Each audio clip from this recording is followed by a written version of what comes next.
Hello everyone. 11th question. Neurotransmitters secreted by the area marked in the image.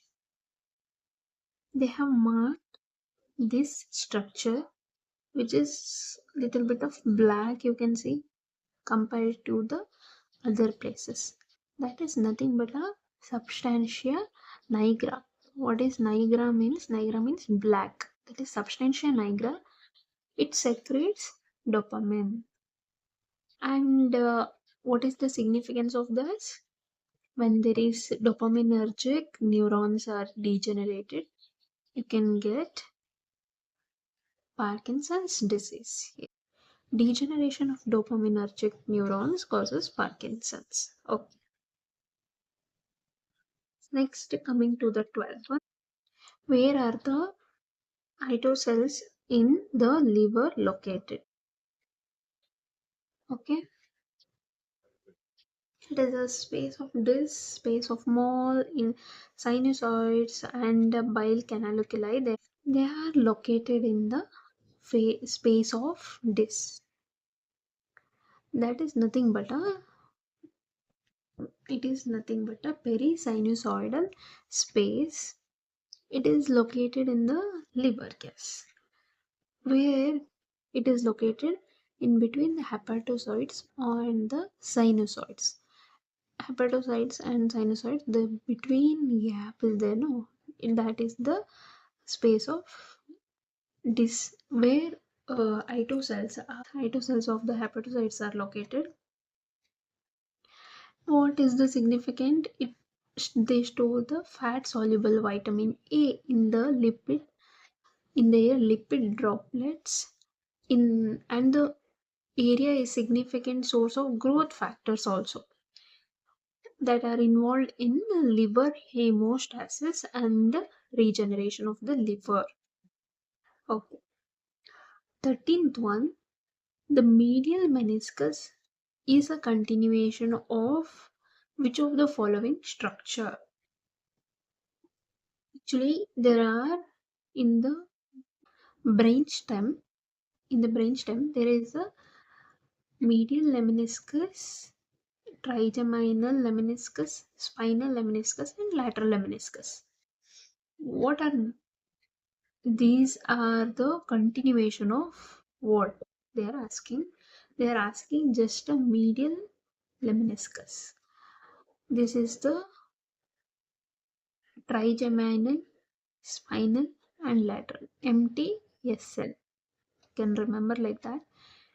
Medial lemniscus is very medial, and do you remember in spinal cord? This is the spinal cord. This is dorsal. This is the anterior column. This is the dorsal column will be medial.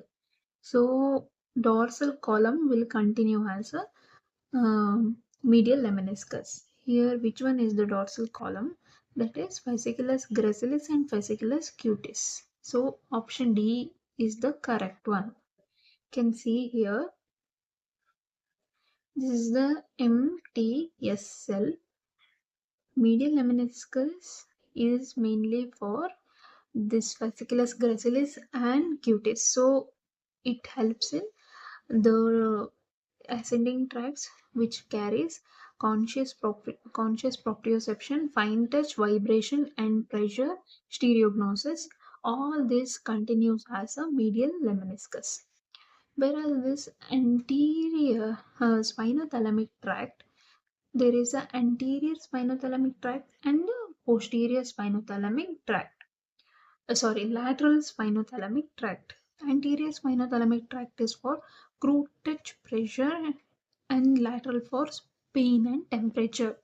When you crude touch, how to remember? Crude touch means you have to press it tightly. When you put a pressure on it, when you leave the pressure, you will feel a pain, and there will be you can see some hotness, isn't it? This way I remember this. When you crude touch, pressure, apply the pressure, leave it, you will feel the pain and temperature. So anterior spinothalamic tract root touch pressure, whereas lateral spinothalamic tract for pain and temperature. This spinothalamic tract continues as a spinal lemniscus. Actually, this anterior spinothalamic tract is little bit medial. It in some places they have given anterior spinothalamic tract also continues as a medial lemniscus and lateral spinothalamic tract continues as spinal lemniscus. But you can remember overall spinothalamic tract continues as spinal lemniscus only. Okay, this dorsal spinocerebellar, cerebellar means it is a for a unconscious proprioception. Okay, so they have here they have asked medial lemniscus. Medial is somewhat medial, so it is in the dorsal column is carried by the medial lemniscus. Next, coming to the other features, if you want to say, okay, here medial lemniscus, if something is injured, then there will be loss of contralateral loss of touch, pressure, vibration, and conscious proprioception. Whereas trigeminal lemniscus, there is loss of sensation in the face. Okay, trigeminal. Now you can remember trigeminal lemniscus.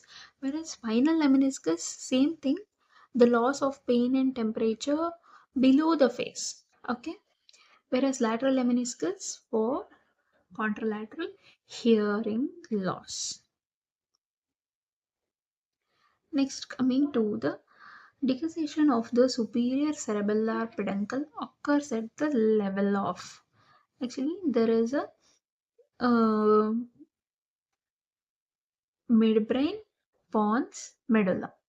Thus here there is a cerebellum. This is the superior cerebellar peduncle, middle cerebellar peduncle, inferior. They are asking superior cerebellar peduncle occurs at the level of midbrain. 14th one, you can see it occurs in the midbrain and here at the level of inferior colliculus. Here, see, this is the superior peduncle, this is the inferior peduncle, and this is the middle cerebellar peduncle. The superior cerebellar peduncle ends at the level, it goes to the midbrain and ends in the inferior colliculus. Some fibers ends in the red nucleus also. These are the fibers. This some goes to the thalamus directly, some will go to the red nucleus, then thalamus, and then cortex.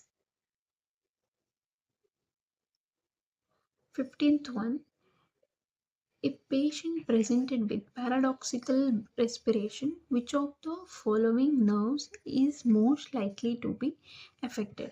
When there is paradoxical respiration, the diaphragm is not moving properly. It one the side which is got a paralyzed, it will move upward. What is the nerve that supplies to the diaphragm? That is phrenic nerve. Here the marked structure, which one is the phrenic nerve? That is the D.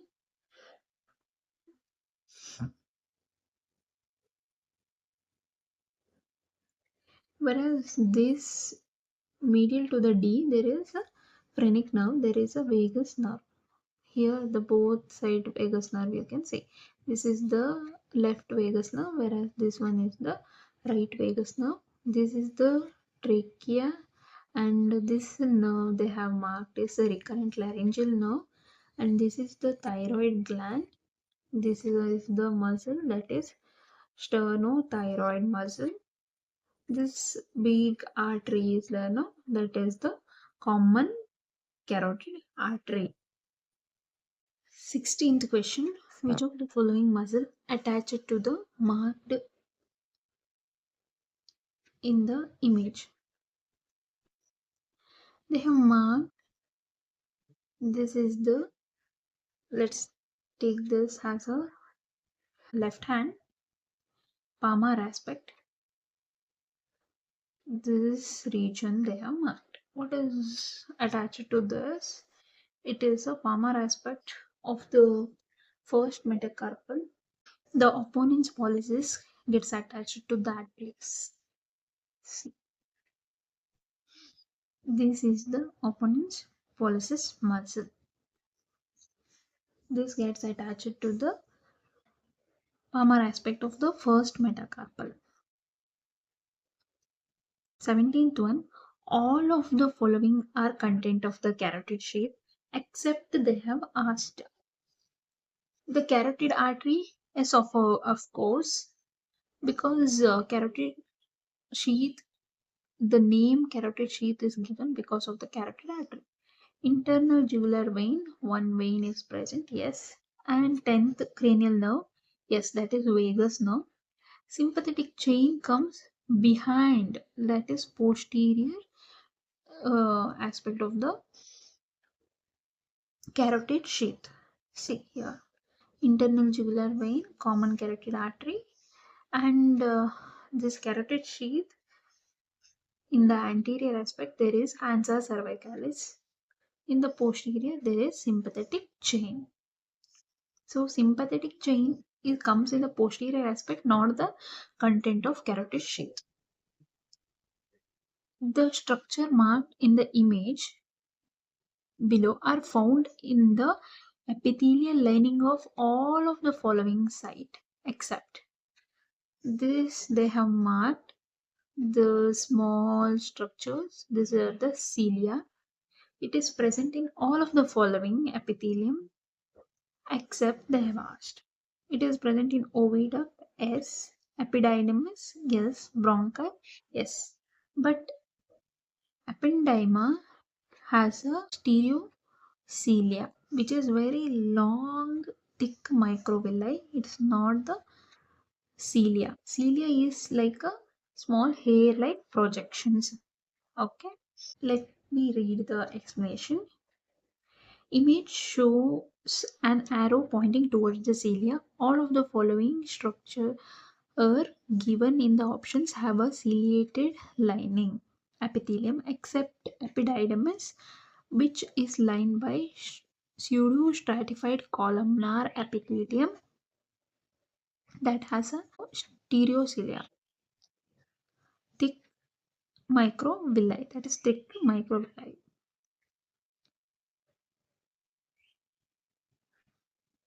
So option is D. 19th one, reticular fibers are not present in which of the following structure? Reticular fibers are not present in thymus. It is a reticular. Reti means three. Type 3. Reticular. Retricular. You have to remember like this. It is a type 3 collagen. So, are fine anastomosing fibers composed of mainly type 3 collagen, found in all lymphoid organs like spleen, lymph node, bone marrow, except thymus. This exception you have to remember. Glands, liver, and kidney. Basement membranes of all epithelia is also has these fibers, and smooth muscles and nerve cells.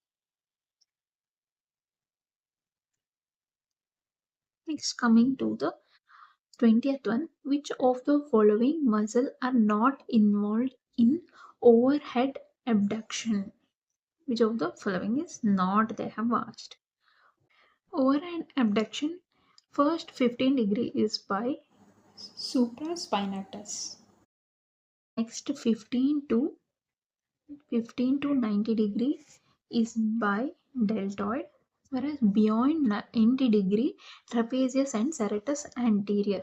So only serratus anterior, deltoid, trapezius, everything. This is beyond 90 degree, whereas this is from 15 to 90 degree. Pectoralis major is not involved in overhead abduction of the arm. See, deltoid middle fibers will help in 15 to 90 degree, whereas beyond 90 degree, trapezius and serratus anterior will come. Uh, and pectoralis major will not contribute for a abduction of shoulder. 21st one, the middle radioulnar joint is an example of. It is actually a fibrous joint. Okay, fibrous joint. There are three types of joint: fibrous joint, cartilaginous joint, and synovial joint. Fibrous joint, there is a suture, syndesmosis, and gomphosis. Gomphosis is for tooth sockets, whereas syndesmosis is a radioulnar joint. So here they have asked syndesmosis only, that is a fibrous joint. Whereas cartilaginous joint, there is primary cartilaginous chondrosis, whereas symphysis secondary cartilaginous. And synovial joint we have discussed in earlier papers, that is synovial joint is a ball and socket joint, saddle, condylar, episoid, and hinge joint, pivot or trichoid joint, and plane joints. Yes. 22nd one, with all of the following nerves are involved in movement of eyeball except they are asking.